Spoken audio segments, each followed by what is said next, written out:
La charcuterie est-elle aussi dangereuse que l'amiante? C'est ce que certaines personnes sous-entendent depuis que l'OMS l'a classée comme cancérigène de type 1.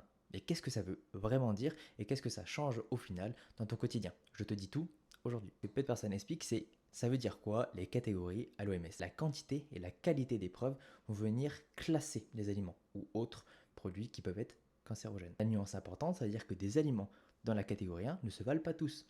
Une tranche de jambon n'est pas équivalent à une cigarette ou un verre de vin ou encore une poignée d'amiante. Et pour comprendre ça simplement, il suffit de venir comparer par exemple le tabac avec la charcuterie. Et pour ça, c'est très simple. On nous dit qu'à partir de 50 grammes de charcuterie par jour, tous les jours, on augmente notre risque de cancer colorectal de 18%. Ça ne veut pas dire qu'on passe de 0 à 18%.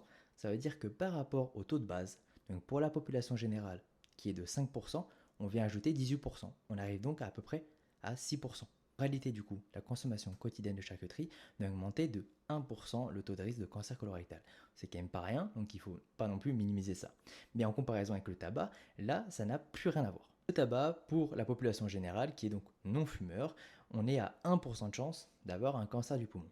Si on est fumeur, ce pourcentage de taux de chance d'avoir un cancer du poumon, il est multiplié par 2 à 3000%. Ça veut dire qu'on passe de 1% à 21, voire 31% de chance de développer un cancer du poumon. Donc tu vois bien que venir comparer le tabac, la charcuterie et l'amiante ensemble, ça n'a aucun sens. Qu'est-ce que ça change concrètement par rapport à toi au quotidien?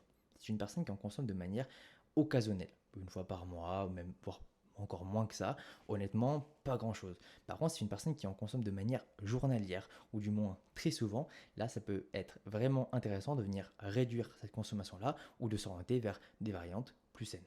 Et si tu veux mieux comprendre ta nutrition au quotidien, n'hésite pas à t'abonner, et moi je te dis à la prochaine. Ciao.